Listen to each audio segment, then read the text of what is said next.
वालेकुम dear friends. मुझे उम्मीद है कि आप सब ठीक ठाक होंगे और खैर खैरियत से होंगे। मैं आपको हेयर कलरिंग की बुक के बारे में पढ़ा रही थी। सॉरी, मैं काफ़ी लेट जो है ना आप लोगों को अब पढ़ा रही हूँ। मुझे काफ़ी टाइम हो गया वीडियो को पोस्ट किए हुए। मैंने कहा मेरे व्यूअर्स जो हैं वो वेट कर रहे होंगे, तो मैं आपका इंतज़ार अब ख़त्म हुआ, क्योंकि आपको मैं इसके अलावा अब जो बालों की थोड़ी सी जो मैंने नॉलेज दी थी, अब हमारा चैप्टर 2 स्टार्ट करूँगी मैं। हमारा चैप्टर 1 ख़त्म हो गया था, मतलब फिनिश हो चुका था। अब मैं चैप्टर 2 स्टार्ट करूँगी, तो अब हम उस चैप्टर 2 की तरफ आने से पहले मैं जो है, मुझे उम्मीद है कि आप सब ने अब प्रीवियस वीडियोस को देखा होगा और उनको अच्छी तरह समझा होगा। मैं जो है अभी काफ़ी टाइम के बाद दोबारा चैनल पर आई हूँ, दोबारा एक्टिव हुई हूँ।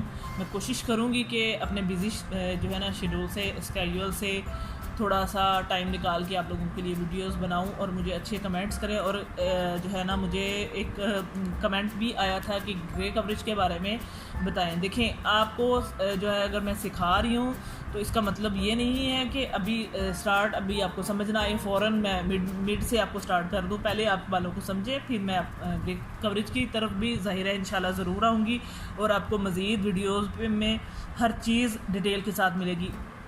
चले आए, अब हम चैप्टर 2 की तरफ जाते हैं, जो है कि हेयर कलरिंग केमिस्ट्री के ऊपर। ये जैसा कि मैं पहले भी आपको बता चुकी हूँ, ये मैम सारा कबीर ने बुक लिखी है और इसके अंदर जो है बहुत नॉलेज है। इसके अलावा और बहुत सारी चीज़ें हैं जो है हमारे हेयर से रिलेटेड है।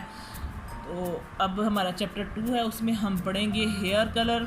हेयर कलर का इंतखाब करते वक्त बुनियादी असूल। हाइड्रोजन परऑक्साइड क्या होता है, हाइड्रोजन परऑक्साइड का कलर के अमल में किरदार, हाइड्रोजन परऑक्साइड को महफूज कैसे रखें, ब्लीचिंग, बालों को ब्लीच के साथ हल्का रंग देना, ब्लीच परऑक्साइड किस तरह बालों पर असरअंदाज होती हैं, ब्लीच की कितनी इकसाम होती हैं, ये चीज़ें हम पढ़ेंगे। अब जो है हमारा 2 चैप्टर है, इसलिए हमारे हर लेसन के साथ 2.1 लिखा होगा।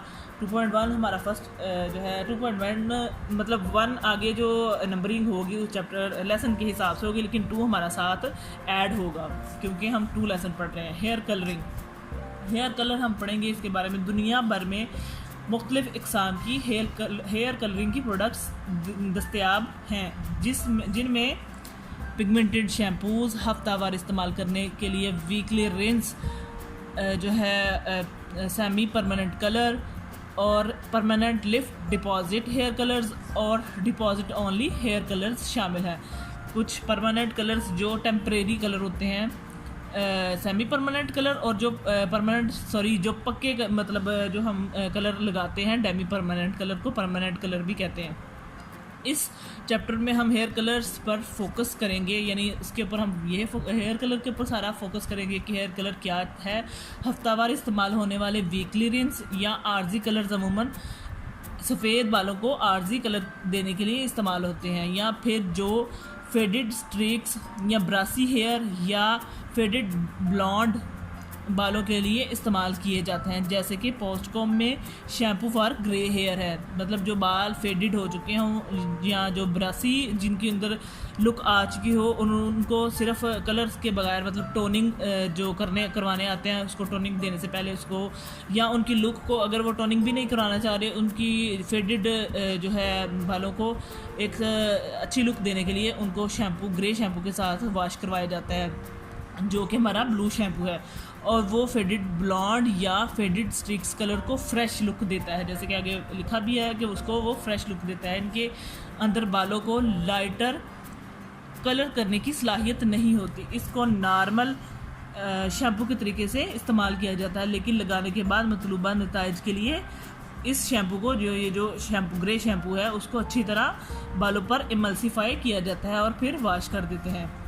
इसके बाद बारी आ जाती है सेमी परमानेंट कलर्स को हाइड्रोजन परऑक्साइड के साथ मिक्स नहीं किया जाता। हाइड्रोजन परऑक्साइड यानी जो हमारे डेवलपर होते हैं, इसके इस्तेमाल का तरीका बहुत आसान है, क्योंकि जो कलर बालों का होता है वही कलर आप बालों पर लगाते हैं। सेमी परमानेंट जो है होते हैं वो वही कलर होता है जो हमारे बालों के ऊपर मतलब होता है उनका, मतलब ये इनमें लिफ्टर या लाइटनर कलर करने वाले जो है ना फार्मूलाज नहीं होते, ये डायरेक्ट डाई होता है। और इसके लिए ऑक्सीडेशन का अमल ज़रूरी नहीं होता। अगर क्लाइंट के बाल बहुत यानी पोरस हैं, वो डैमेज हो चुके होंगे, तो बालों पर ये जो कलर है, ये जो सेमी परमानेंट कलर है, वो दाग भी छोड़ देता है और पोरस बालों पर तेज़ शेड आता है। इसलिए पोरस हेयर पर सेमी कलर लगाते वक्त मुहतात होना चाहिए, क्योंकि बाज़ औक़ात दाग पक्का भी लग जाता है। ऐसे पोरस बालों के बारे में मैं पीछे आप लोगों को पढ़ा चुकी हूँ।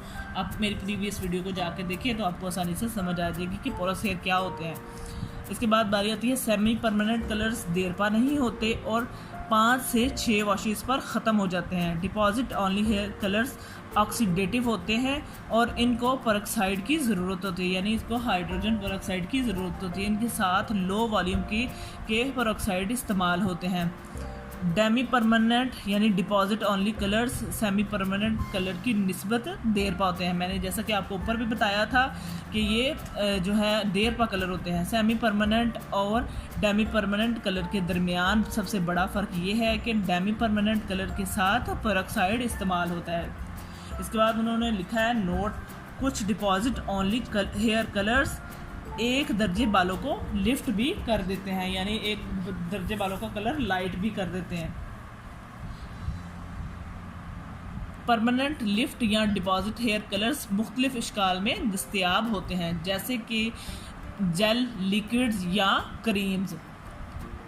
ये ट्यूब या बॉटल दोनों तरह की पैकिंग में मिलते हैं। आम तौर पर ये 1:1 की रेशो से मिक्स होते हैं, यानी जितनी मिकदार कलर की उतनी मिकदार पेरोक्साइड की। लेकिन पोस्टकॉम में उसकी मिक्सिंग रेशो 1:1.5 यानी 1.5 की रेशो है, यानी 60 ml कलर और 90 ml डेवलपर। परमानेंट कलर को ऑक्सीडेटिव या सिंथेटिक कलर भी कहते हैं। परमानेंट कलर को क्या कहते हैं? ऑक्सीडेशन वाला अमल जिसमें होता है उसको क्या कहते हैं? ऑक्सीडेटिव या सिंथेटिक कलर्स भी कहते हैं। और ये एक वक्त में 2 तरह से काम करता है। पहला, बाल के अंदर डिपॉजिट यानी दाखिल होना, और दूसरा, बाल के कलर को मतलूबा लेवल तक लिफ्ट करना। परमानेंट कलर वो वाहिद कलर्स हैं जो कि ख़ास फार्मूले से बनाए जाते हैं, जिनसे बालों के मौजूदा कलर को भी लिफ्ट किया जा सकता है।